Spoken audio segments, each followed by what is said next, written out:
औज़ुबिल्लाहि मिनश्शैतानिर्रजीम बिस्मिल्लाहिर्रहमानिर्रहीम क़ाल सुब्हानहु तबारक व तआला फ़ी किताबिहिल करीम बिस्मिल्लाहिर्रहमानिर्रहीम इन्ना अअतैनाकल कौसर अल्लाहुम्मा सल्लि अला मुहम्मदिन व आलि मुहम्मद।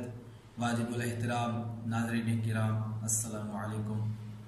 मौजूद सामीन, सबसे पहले आप सब मोमिनीन मोमिनात मुस्लिमीन मुस्लिमात के बारगाह में जनाब इमाम हसन मुज्तबा अलैहिस्सलाम की विलादत बासादत के मौका पर हदीये तबरीक पेश करता हूँ और उसके बाद अपने वक्त के इमाम ज़माना अज्जलल्लाहु ताला फ़रजहु शरीफ के हुज़ूर हदीये तबरीक पेश करता हूँ।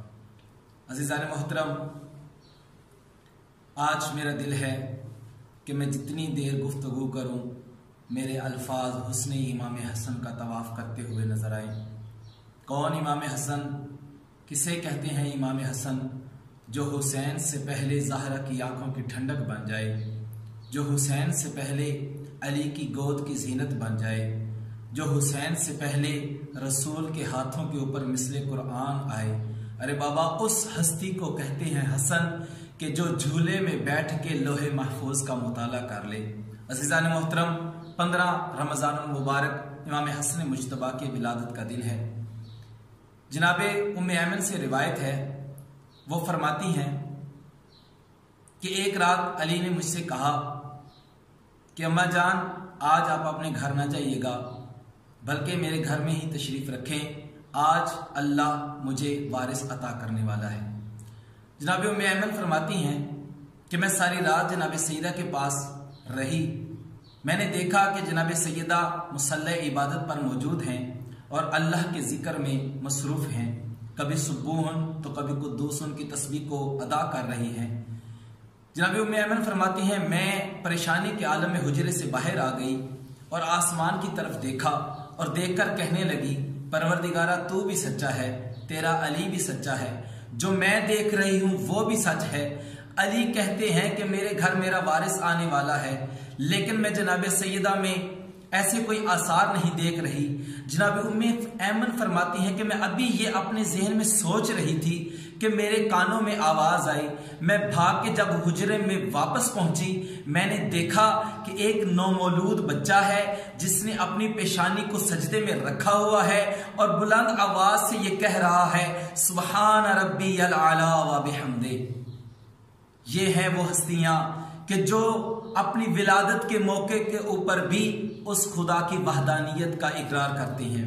अज़ीज़ान मोहतरम, चूंकि हमारे पास इतना वक्त नहीं होता कि ज्यादा फजाइल को बयान किया जा सके, बस चंद एक वाक़यात इमाम हसन से मंसूब आपकी बारगाह में बयान करके अपने पैगाम को ख़त्म करूंगा।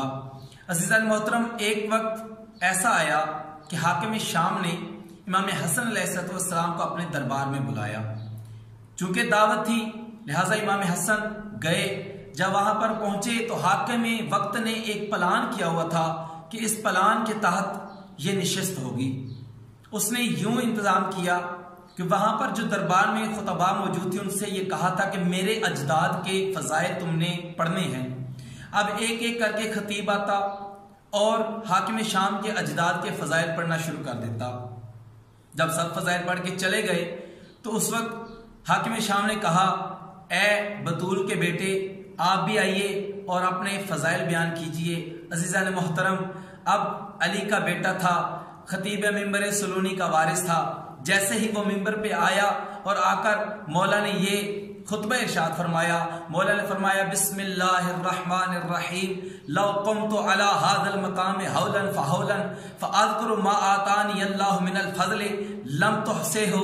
उसके बाद मौला फरमाते हैं, अतफ़्तख़िरूना अलैया बिल आबाए वल अजदादे नहनु औलादुल अमजादे व ज़ैनुल जनाने लौ शिअतु जअलतुल इराक़ा शामा व शामु इराक़ा व रजुल इमरतन वल इमरतु रजुलन फ़क़ाम रजुल बैनल हुज़ारे फ़क़ाला या अबल हसन मैं यक़दिरु अला ज़ालिका इल्लल्लाह फ़नज़रल इमाम इलैहि शिज़रन फ़क़ाला अमा तस्तही अन तक़उदी बैनर रिजाले। सुभान अल्लाह। इमाम ने फरमाया कि अगर मैं इस मकाम पर खड़े होकर अपने वो फजाइल को बयान करूं जो उस खुदा की जात ने हम आले मोहम्मद को अता किए हैं तो तुम्हारी औकात नहीं कि तुम हमारे फजाइल को गिन सको। उसके बाद मौला ने फरमाया तुम अपने अबाओ अजदाद के मन घड़त फजाइल हमारे सामने पढ़ते हो। अरे बाबा, हम अमजाद की औलाद हैं, हम जन्नत के वारिस हैं, हम जन्नतियों की ज़ीनत हैं। अब मौला ने एक और जुमला कहा।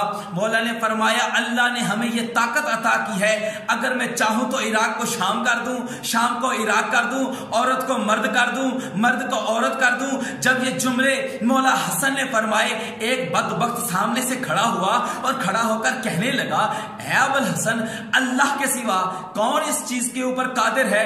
तो पता चला कि जो अली का दुश्मन होगा या आले अली का दुश्मन होगा उसको फजाइल अली या फजाइल औलाद अली हजम नहीं होते, वो अल्लाह की बात करने लगता है। जब उसने ये जुमले कहे ना कि ऐ अबुल हसन, कौन अल्लाह के सिवा ऐसा कर सकता है कि इराक को शाम कर दे, शाम को इराक कर दे, मर्द को औरत कर दे, औरत को मर्द कर दे। मौला ने उसकी तरफ तिरछी निगाह से देखा और ये जुमला कर फरमाया, अमा तस्तही अन तक़उदी बैन रिजाले, तुझे शर्म नहीं आती कि औरत होके मर्दों के मजमे में आ गई?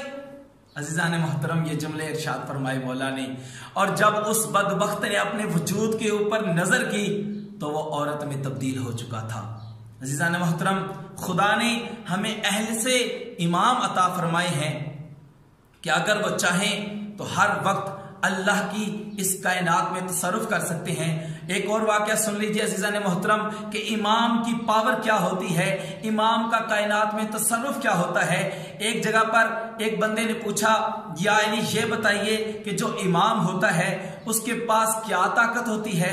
इमाम ने दीवार की तरफ देखा और दीवार की तरफ देखने के बाद ये जुमला कहा कि इमाम के पास इतना इख्तियार है कि अगर वो दीवार से कह दे कि वो सोने की बन जाए तो वो सोने की बन जाती है। अभी ये जुमले कहे थे कि दीवार ने अपनी कैफियत को तब्दील करना शुरू कर दिया, अपने आप को सोना बनाने लगी। जब वो अपनी तब्दील कर रही थी सूरत, अली ने दीवार की तरफ देखा और कहा, ए जिदार, ए दीवार, तुझे मैंने सोना बनने का कहा तो नहीं, तो अपने आप को सोने में तब्दील क्यों कर रही है? तो उस दीवार ने अली से मुखातब होकर ये जुमला फरमाया, मौला जब आप ये फरमा रहे थे ना कि इमाम का ये इख्तियार है कि अगर वो चाहे तो दीवार को सोना बना दे, इस मुनाफिक के दिल में ये जुमला आया, कैसे? मैं बन के दिखा रही हूं कि ऐसे। दुआ है परवरदिगार से कि वो हमें आले मोहम्मद के फजाइल को बर्दाश्त करने और उनको पढ़ने की तौफीक अता फरमाए। वस्सलामु अलैकुम व रहमतुल्लाहि।